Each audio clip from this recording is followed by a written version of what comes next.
Assalamualaikum warahmatullahi wabarakatuh. Perkenalkan, nama saya Bunga Khairun Najwa dari kelas 9D nomor presensi 11. Di sini saya akan menjelaskan tentang masalah yang saya temukan di lingkungan masyarakat dan upaya penyelesaiannya. Topik yang akan saya bahas yaitu hak perempuan untuk mencapai kesetaraan gender. Kesetaraan gender merupakan salah satu hak asasi kita sebagai manusia. Hak untuk hidup secara terhormat, bebas dari rasa ketakutan, dan bebas menentukan pilihan hidup tidak hanya diperuntukkan bagi laki-laki, perempuan pun mempunyai hak yang sama pada hakikatnya. Sosok perempuan yang berprestasi dan bisa menyeimbangkan antara keluarga dan karir menjadi sangat langka ditemukan. Perempuan seringkali takut untuk berkarir karena tuntutan perannya sebagai ibu rumah tangga. Data yang ada menunjukkan bahwa perempuan secara konsisten berada di posisi yang lebih dirugikan daripada laki-laki. Berikut adalah isu-isu utama atau sejumlah contoh kesenjangan gender di berbagai sektor yang masih perlu diatasi. 1. Pola pernikahan yang merugikan pihak perempuan. Pernikahan dini adalah suatu hal yang lazim di Indonesia, khususnya di daerah pedesaan. Laporan Perserikatan Bangsa-Bangsa 2004 memperkirakan 13% dari perempuan di Indonesia menikah di umur 15-19 tahun. Dalam hukum Islam, laki-laki memang diperbolehkan memperistri lebih dari satu orang.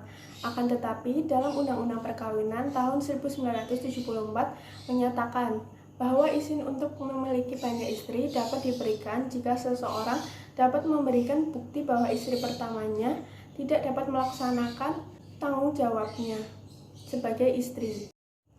Pegawai negeri sipil (PNS) Indonesia pun dilarang mempraktekkan poligami. Hukum perkawinan di Indonesia menganggap pria sebagai kepala rumah tangga dan mencari nafkah keluarga, sedangkan tugas-tugas di rumah tangga termasuk membesarkan anak umumnya dilakukan oleh perempuan. 2. Kesenjangan gender di dunia pekerjaan.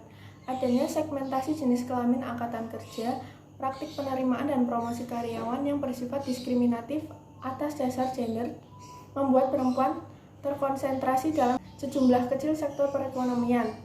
Umumnya pada pekerjaan-pekerjaannya berstatus lebih rendah daripada laki-laki. Asumsi masyarakat yang menyatakan bahwa pekerjaan perempuan hanya sekedar tambahan peran dan tambahan penghasilan keluarga juga menjadi salah satu sebab rendahnya partisipasi tenaga kerja perempuan.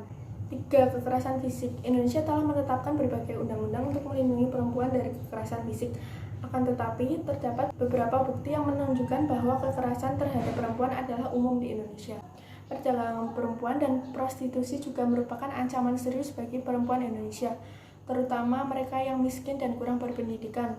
Meskipun pelecehan seksual dianggap kejahatan, akan tetapi hal itu umum ditemukan dalam kehidupan sehari-hari. Departemen Kesehatan Indonesia tahun 2004 menemukan bahwa 90% perempuan mengaku telah mengalami beberapa bentuk pelecehan seksual di tempat kerja. 4. Hak kepemilikan.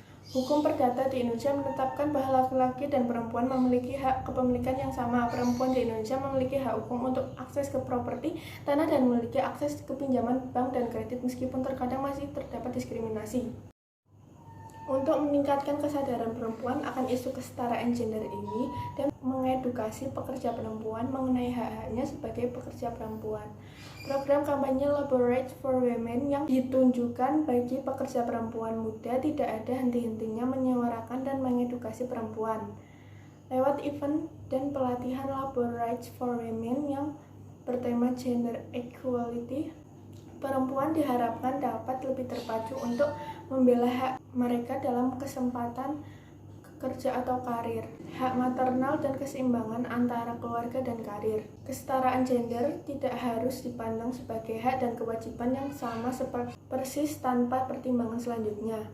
Malu rasanya apabila perempuan berteriak mengenai isu kesetaraan gender, apabila kita artikan segala sesuatunya harus mutlak sama dengan laki-laki. Karena pada dasarnya perempuan tentunya tidak akan siap jika harus menanggung beban berat yang biasa ditanggung oleh laki-laki. Atau sebaliknya, laki-laki pun tidak bisa menyelesaikan semua tugas rutin rumah tangga yang biasa dikerjakan perempuan. Maka dari itu, program unggulan 3Ns KPPPA menjadi penting karena terdapat hak manusia yang wajib kita perjuangkan bersama, yang salah satu tujuannya adalah menuju kesetaraan gender yang merata di Indonesia. Terima kasih. Wassalamualaikum warahmatullahi wabarakatuh.